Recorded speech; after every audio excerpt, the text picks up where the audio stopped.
आइए परमेश्वर से प्रार्थना करें कि परमात्मा हमारी बुद्धि को ज्ञान से प्रकाशित कर दे, ताकि हमें उन योजनाओं को गढ़ने का सामर्थ्य मिले जिन योजनाओं से इस मातृभूमि के हित में हम कणमात्र कार्य कर सकें, इस मातृभूमि के ऋण से उऋण हो सकें। आइए मिलकर गायत्री मंत्र का उच्चारण करेंगे मेरे साथ।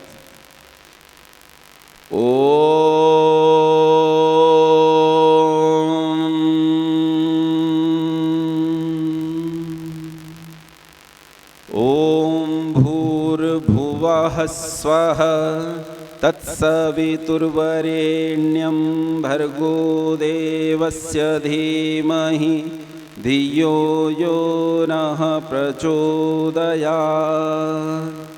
ओम शांति शांति शांति। नमस्ते सतेते जगत कारणाय, नमस्ते चिते सर्वलोकाश्रयाय, नमो द्वैत तत्त्वाय मुक्ति प्रदाय, नमो ब्रह्मणे व्यापिने शाश्वताय। त्वमेकं शरण्यं त्वमेकं वरेण्यं त्वमेकं जगत्पालकं स्वप्रकाशं, त्वमेकं जगत्कर्तृपात्री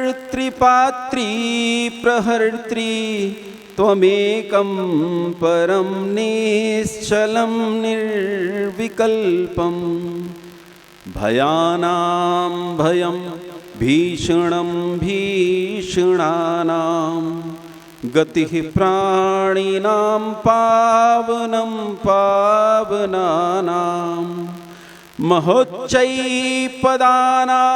नियन्त्री त्वमेकं, परेषां परं रक्षणं रक्षणानां। वयं त्वां स्मरामो वयं त्वां भजामो, वयं त्वां जगत्साक्षिरूपं नमामः। सदेकं निधानं निरालम्बमीशं, भवाम्बोधिपोतं शरण्यं व्रजामः। भवाम्बोधिपोतं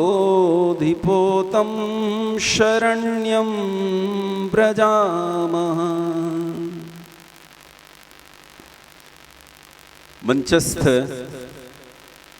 आर्ष विद्याकुलम शिक्षा संवाद द्वितीय इस सभा के आदरणीय सम्माननीय अध्यक्ष महोदय, सभापति महोदय प्रोफेसर डॉक्टर DPS वर्मा जी,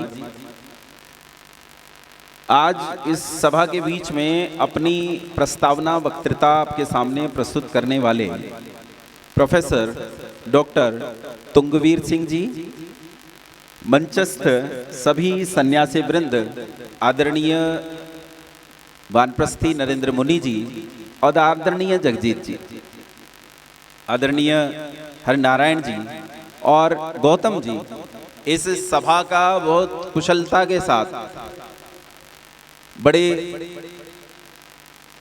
युवा, जिसे ऊर्जा कहते हैं, उस ऊर्जा के साथ संचालन कर रही इस सभा की संचालिका आदरणीय मीनाक्षी जी, इस सभा में उपस्थित अनेक बैठे हुए माता पिता काका बंधु बांधव भ्राताओं, वरिष्ठों, विद्वानों, अनुभवियों, बालकों बालिकाओं, हम लोगों ने आज से लगभग 2 वर्ष पहले, 2 वर्ष पूरे नहीं हुए हैं, 2 वर्ष पहले इस स्थान पर हमने प्रवेश किया था। अभी 2 वर्ष पूरे नहीं हुए। जब हमने यहाँ प्रवेश किया तो यहाँ इस भवन की, खैर भवन से मेरा मतलब नहीं है, इस भवन की तो बहुत दुर्दशा थी, ये बहुत बुरी स्थिति में था। यहाँ बैठने के लिए भी हमारे पास स्थान नहीं था, लेटने की बात होना तो बहुत दूर की बात है। मैं और मेरे बच्चे यहीं बीच में भांग काट कर उसके बीच में सोए थे। भांग उगी थी बहुत बड़ी बड़ी, और उस भांग को काट कर उसके बीच में हमने कमरा सा बना लिया और उसके बीच में सोए थे। ये दशा थी यहाँ सारी की सारी। यहीं खुले में हम लोगों ने ईंट रखकर उस पर हमारे पास एक पुराना सा बर्तन था, उस बर्तन में चावल उबालकर हम लोगों ने खाए थे और कई दिनों तक इसी तरह हमने यहाँ निर्वाह किया था। फिर धीरे धीरे धीरे धीरे परिस्थितियां बनती चली गई और फिर तो जैसे कोशिका कोशिका जुड़ते जुड़ते पूरा शरीर बन जाता है, उसी तरह अब शनई शनई गुरुकुल इस स्थिति में आ गया है कि हम यहाँ बैठ सकें। जब इस स्थिति में आया तो अभी अभी पिछले दिनों एक भयानक घोषणा हमें सुनने को मिली कि यहाँ जहाँ हमने इतना परिश्रम किया, इतना धन व्यय किया है, इतना पुरुषार्थ झोंक दिया है, यहाँ से एक केंद्र सरकार की एक बहुत सुंदर परियोजना निकल रही है जिसमें 600 मीटर चौड़ी एक नहर यहाँ से निकाली जा रही है। ये बहुत बढ़िया योजना है, ईश्वर करे ये योजना परवान चढ़े, लेकिन ये योजना हमारे लिए बहुत घातक है। हमारे लिए घातक इसलिए है कि कहीं ये स्थान हमारे हाथ से न चला जाए। आज खैर मैंने उसके लिए कार्यक्रम नहीं किया है, लेकिन फिर भी मैं एक सामूहिक धन्यवाद देना चाहता हूं कि जिस समय अचानक से हमें लगा कि शायद हमें तो अभी खाली कर देना पड़ेगा 1 महीने के भीतर भीतर ही, तब हम बहुत भयभीत हो गए और हम डर गए। मैंने कभी, ये मेरी आदत है, मेरा स्वभाव है, मेरा अवगुण है कि मुझसे मांगा नहीं जाता है, हाथ यूं नहीं होता है।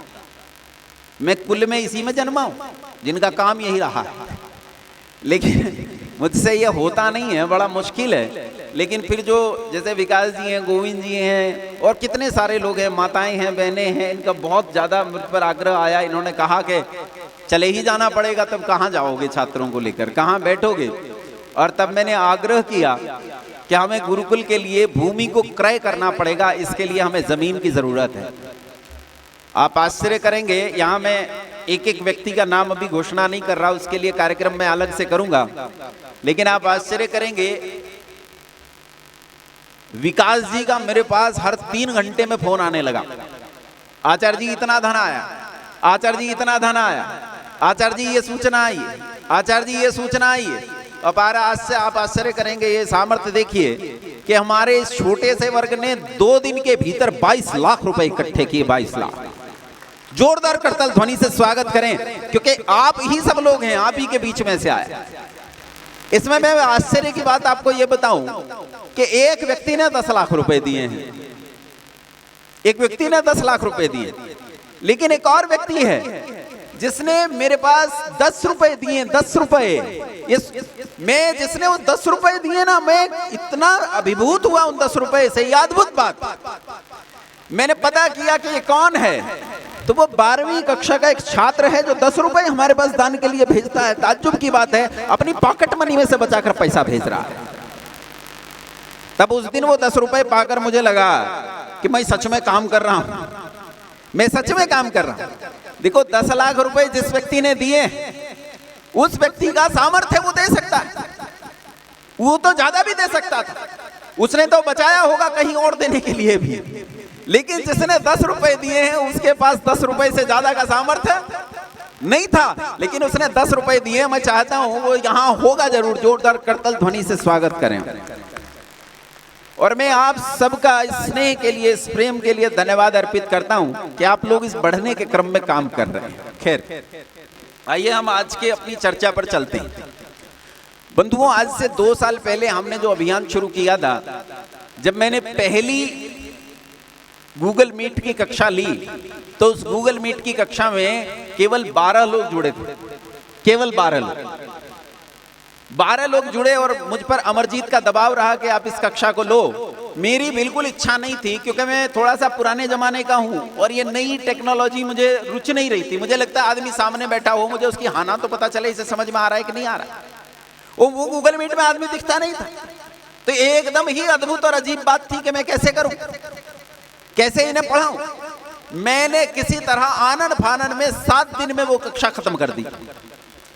यही रेंज नहीं आती थी इस गुरुकुल में, मतलब मोबाइल की रेंज नहीं आती थी, तो सर्दियों के दिन थे ये, रात में 10 मतलब दिसंबर की बात है, और हमारे पास ऊपर चढ़ने की सीढ़ी भी नहीं थी, तो लटक सटक के मैं ऊपर चढ़ जाया करता था छत पे। और छत पे जाके रात में ओस पड़ रही होती थी दिसंबर में, कई बार हल्की बूंदाबांदी हुई है, कुछ लोगों को जानकारी है इसकी, हल्की बूंदाबांदी होती रही, लेकिन रेंज वहीं आती थी। मैंने भीगते भीगते कक्षाएं ली, हड्डियां कांप रही होती। किसी ने पूछा कि कहीं ठंड में दबे रह गए हो क्या, कैसे बोल रहे हो, लेकिन मैंने कक्षाएं ली। उसके बाद मैं कक्षा लेना नहीं चाहता था, लेकिन इन्हीं युवकों ने, जिन सबको मैंने आपके सामने प्रस्तुत किया, इन्होंने बार बार आग्रह किया, मुझे धक्के दिए, विशेष रूप से अमरजीत ने मुझे धक्के दिए।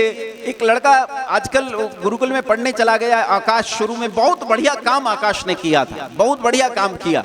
तो आकाश का बहुत प्रयास रहा कि मैं करूं इस बात को, और प्रोवोक करता रहा, मुझे उत्साहित करता रहा। और मैंने वो कक्षाएं निरंतर, अगली जो कक्षा थी वो हमारी 12 लोग थे, तो 12 लोगों से अगली कक्षा 20 लोगों की थी। ये 20 लोगों की कक्षा लेके हम और आगे बढ़े, हमारा सिलसिला बढ़ा। जिस दिन हमने 100 का आंकड़ा पार किया, मैं इतना खुश था, मैं आपको क्या बताऊं। मुझे बहुत अच्छा लगा कि मैं 1000 किलोमीटर दूर जाता हूं, वहां मुझे 50 लोग मिलते हैं सुनने वाले, घर में बैठे हुए 100 लोग मिल रहे हैं, तब तो मुझे आनंद आने लगा, मेरी भी रुचि बन गई। और तब आप आश्चर्य करेंगे, एक समय ऐसा आया जब हमारे पास उस कक्षा में शाम के समय 1000 लोगों के रजिस्ट्रेशन हुए, 1000 लोगों के, और हमारे पास जो पैक था वो 500 लोगों से ज्यादा का नहीं था। मैक्सिमम विकास जी 500 या 600 लोग जुड़े होंगे उस समय, 500 या 600 लोग जुड़ पाए थे। आगे हमारा वो पैक की क्षमता नहीं थी कि उतने लोगों को जोड़ पाते। और देश में चलने वाली किसी भी शैक्षणिक गूगल मीट में ये सबसे बड़ी गूगल मीट चलने लगी, इतनी बढ़िया गूगल मीट चलने लगी। फिर धीरे धीरे इसने स्वरूप लिया, और आर्ष विद्याकुलम ने स्वरूप लिया। हम लोग जो बहुत लंबे समय से करना चाहते हैं, कब से करना चाहते हैं शिक्षा में परिवर्तन, क्या लगता है आपको, कब से करना चाहते हैं हम? सोचो कब से हमने सोचा होगा। मैंने पिछली बार सोचा था, इस बार नहीं सोचा। अब की बार जन्मा हूं तब नहीं सोचा, इससे पिछली बार जब मैं जन्मा था तब मैंने सोचा था कि शिक्षा में परिवर्तन करेंगे, लेकिन तब मैं 26 साल का मर गया था। पर 26 साल का जब मैं मरा तब भी ये वहां से शुरू नहीं हुआ। उससे पहले जब मैं काम कर रहा था तो उस काम करते हुए मैंने दिन रात परिश्रम किया, पर तब भी काम पूरा नहीं हुआ, तब भी मैं मर गया था। और उससे पहले जब मैं अंधा था, मुझे दिखाई नहीं देता था, तब सैकड़ों छात्रों को मैंने पढ़ाया, और उन छात्रों के बीच में ऐसे आदित्य, ऐसे सूर्य ने जन्म लिया जिसकी रश्मियों ने पूरे संसार को रोशन किया। वहां ये हृदय में मेरे उत्पन्न हुआ था। जानते हो, योगेश नाम का कोई अस्तित्व है ही नहीं। योगेश अपने उत्पन्न होने से पहले इन्हीं रक्त परंपराओं का हिस्सा है। योगेश इससे पहले लेखराम की रक्त परंपरा का हिस्सा है। योगेश इससे पहले पंडित गुरुदत्त विद्यार्थी की रक्त परंपरा का हिस्सा है।